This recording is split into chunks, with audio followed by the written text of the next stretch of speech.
Well, there have been some rather emotional reunions for those who've managed to get out of Mosul. Some of these people are greeting family members they've not seen for more than 2 years, ever since ISIL took over Mosul and the surrounding areas. They will be screened by the authorities and aid agencies before they'll be allowed to leave the camp. But many of them have nowhere to go after that. This is my family. These are my people. I cannot describe the feeling. Even my voice fails me. I've lost my voice. I have not seen them for 2.5 years. They left in the beginning of the crisis, but I stayed in Mosul. This was our fate. It was terrible under ISIL.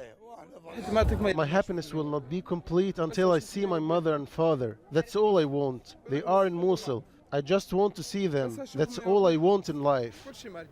Well, Stefanie, Dekker is our correspondent at the camp in Khazir.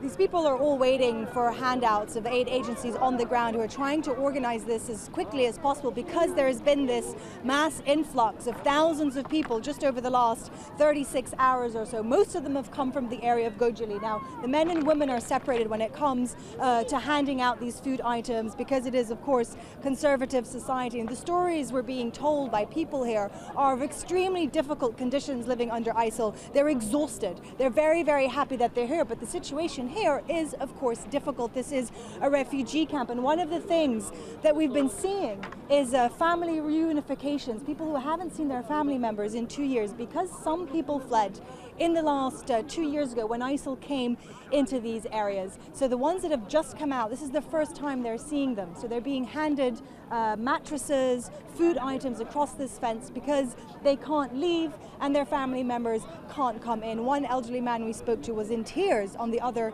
side of the fence, saying he's just seen his daughter. She's given birth to his grandchildren. He hadn't seen them. He was absolutely in tears, holding the barbed wire, saying, why can't I come in? But there are also security concerns, people here being screened and registered because of concerns that ISIL could infiltrate civilians. But certainly huge challenges ahead here for the aid agencies who say that this is only the beginning.